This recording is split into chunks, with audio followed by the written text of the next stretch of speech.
नमस्कार साथियों, स्वागत है आपका आस्का स्टडी के YouTube चैनल पर एक और नई वीडियो में आप सभी का दिल खोलकर हार्दिक स्वागत है।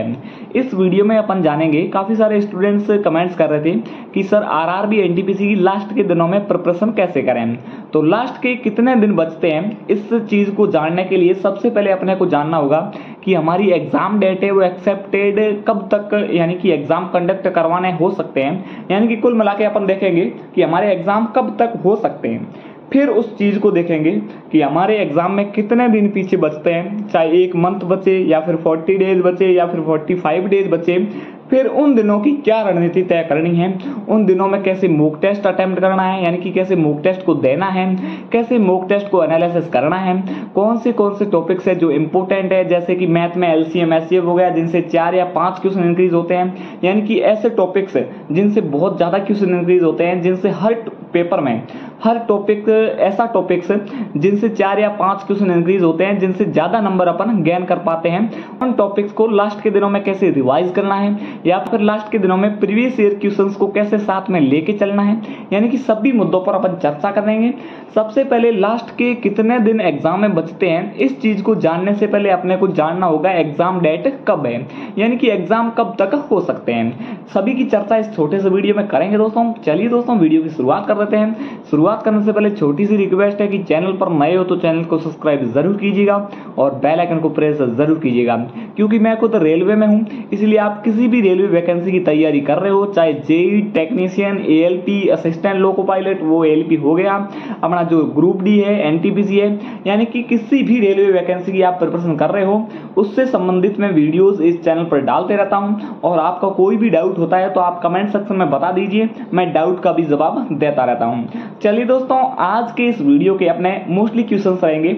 सबसे पहले रहेंगे कि सर एग्जाम डेट कब है। सेकंड क्वेश्चन अपना रहेगा कि सर एग्जाम के कितने दिन पीछे बचते हैं। और थर्ड क्वेश्चन रहेगा कि सर लास्ट के जैसे कितने भी दिन बचे, या जैसे 40 डेज बचे, तो फिर लास्ट के 40 डेज में अपन कैसे तैयारी करें, यानी कि किस रणनीति के हिसाब से तैयारी करें ताकि अपना आराम से सीबीटी 1 क्लियर हो सके। मॉक टेस्ट कैसे अटेम्प्ट करें, प्रीवियस ईयर क्वेश्चंस को कैसे साथ में लेके चलें, या फिर कौन से टॉपिक्स को ज्यादा रिवाइज करें लास्ट के समय में। चलिए दोस्तों, वीडियो की शुरुआत करते हैं। तो सबसे पहले अपन पहला क्वेश्चन देखते हैं कि सर हमारी एग्जाम डेट क्या है।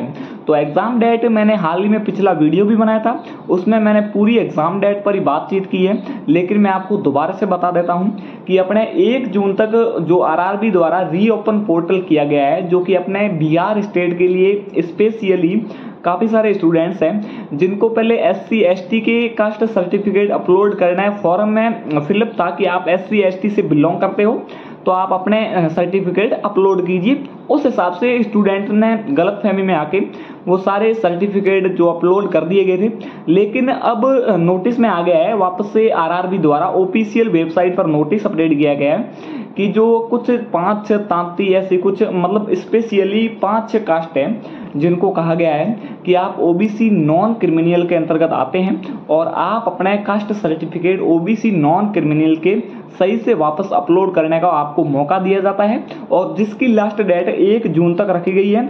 जब तक आप अगर आपके सर्टिफिकेट नए नहीं बने हुए हैं तो भी नए बना के अपलोड कर सकते हो, क्योंकि डेट भी काफी एक्सटेंड दी गई है, आराम से आप कर सकते हो।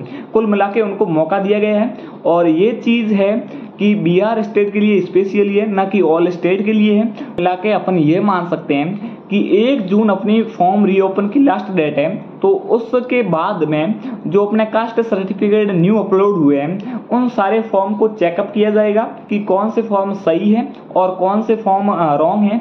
जिनके फॉर्म सही है उनको एक्सेप्टेड कर दिया जाएगा, और जिनके फॉर्म रॉन्ग है उनको रिजेक्ट कर दिया जाएगा। यानी कि कुल मिला के उस झमेले में भी 10 से 12 दिन लग सकते हैं, क्योंकि बिहार स्टूडेंट जो बिहार स्टेट है उसके भी काफी सारे स्टूडेंट्स ने फॉर्म फिलअप किया है, तो उसमें भी समय लगेगा, बिल्कुल लगेगा, क्योंकि सारे फॉर्म चेकिंग होगी कि किसने कास्ट सर्टिफिकेट सही से अपलोड किया है या फिर किसने कोई भी चेंजेस नहीं किया है या फिर कोई भी रॉन्ग अपलोड कर दिया गया है। उस हिसाब से 10 से 12 दिन उसमें लग जाएंगे।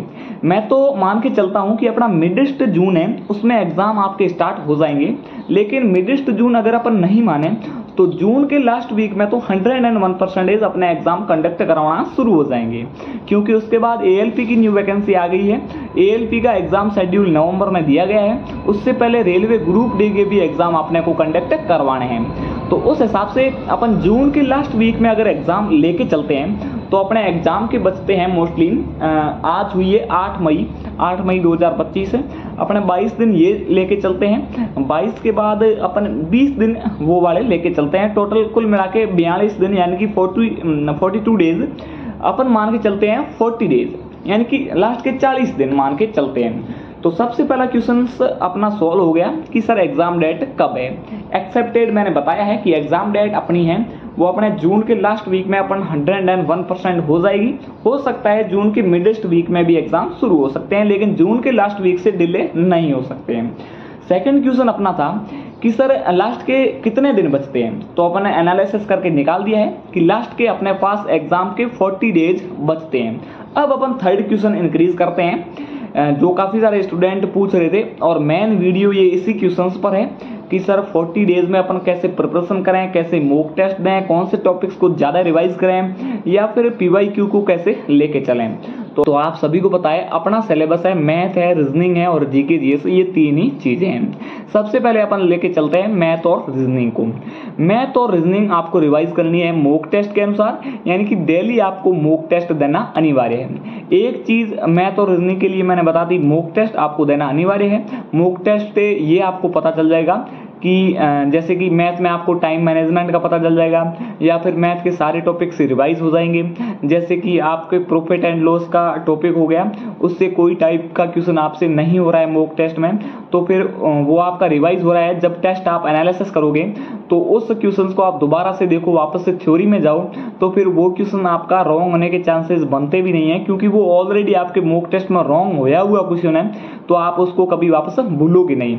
कुल मिला के आपको बेनिफिट मिलेगा मॉक टेस्ट से। मैथ और रीजनिंग की पहली चीज मैंने बता दी मॉक टेस्ट से आपका रिवाइज हो जाएगा।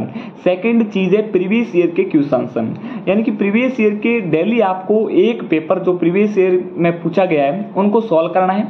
उससे आपको निकालना है कि कौन से टॉपिक से सबसे ज्यादा क्वेश्चन पूछे गए, या फिर टॉपिक्स के किस हिसाब से क्वेश्चन पूछे जाते हैं, यानी कि किस विधि से, किस मेथड से क्वेश्चंस पूछे जाते हैं, वो चीज आपको सारी पता चल जाएगी। जैसे कि LCM एंड HCF हो गया, इससे हर क्वेश्चन पेपर में 4 या 5 क्वेश्चन इंक्रीज होते हैं, क्योंकि मैंने खुद प्रीवियस ईयर की बुक देखी है, मेरे पास ऑलरेडी पड़ी है प्रीवियस ईयर की बुक, इनमें सारे पेपर इंक्लूड हैं प्रीवियस ईयर के।